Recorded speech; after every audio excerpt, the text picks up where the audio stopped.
ನಿಮ್ಮ ಜೀವಮಾನದಲ್ಲಿ ಪುಟಾಣಿ ಗುಬ್ಬಿ ಒಂದು ಬೃಹತ್ ಆನೆಯನ್ನೇ ಮಣಿಸಿದ್ದನ್ನು ಕೇಳಿದ್ದೀರಾ? ಕಾಡಿನಲ್ಲಿ ಗಜೇಂದ್ರ ಅನ್ನೋ ಮದವೇರಿದ ಆನೆ ಇತ್ತು. ಅದಕ್ಕೆ ತನ್ನ ದೈತ್ಯ ಶಕ್ತಿಯದ್ದೇ ಹೆಮ್ಮೆ, ಅಹಂಕಾರ.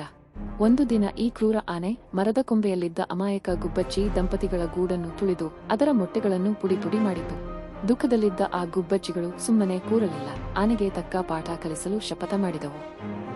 ಆದರೆ ಪುಟಾಣಿ ಹಕ್ಕಿಗಳು ಆನೆಯನ್ನು ಎದುರಿಸುವುದು ಹೇಗೆ? ಗುಬ್ಬಚ್ಚಿಗಳು ಕೂಡಲೇ ತಮ್ಮ ಆತ್ಮೀಯ ಸ್ನೇಹಿತರಾದ ಮರಕುಟಿಕ ಹಕ್ಕಿ, ಒಂದು ನೊಣ ಮತ್ತು ಜಾಣ ಕಪ್ಪೆಯ ಹತ್ತಿರ ಸಹಾಯ ಕೇಳಿದವು. ಈ ಪುಟ್ಟ ಜೀವಿಗಳೆಲ್ಲ ಸೇರಿ ಆನೆಯ ಗರ್ವಭಂಗ ಮಾಡಲು ಒಂದು ಚತುರ ಯೋಜನೆಯನ್ನು ರೂಪಿಸಿದವು. ಅವರ ಪ್ಲಾನ್ ವರ್ಕೌಟ್ ಆಗುತ್ತಾ? ಮೊದಲಿಗೆ ಮರಕುಟಿಕ ಹಕ್ಕಿ ಆನೆಯ ಕಣ್ಣುಗಳಿಗೆ ಜೋರಾಗಿ ಕುಕ್ಕಿ ಅದಕ್ಕೆ ಕಣ್ಣು ಕಾಣಿಸದಂತೆ ಮಾಡಿತು.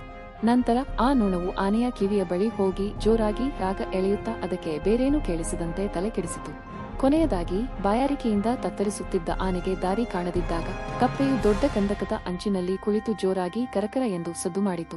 ಅಲ್ಲಿ ನೀರಿದೆ ಎಂದು ಭಾವಿಸಿದ ಆನೆ ಓಡುತ್ತಾ ಬಂದು ನೇರವಾಗಿ ಆಳವಾದ ಪ್ರಪಾತಕ್ಕೆ ಬಿದ್ದು ಪ್ರಾಣ ಕಳೆದುಕೊಂಡಿತು.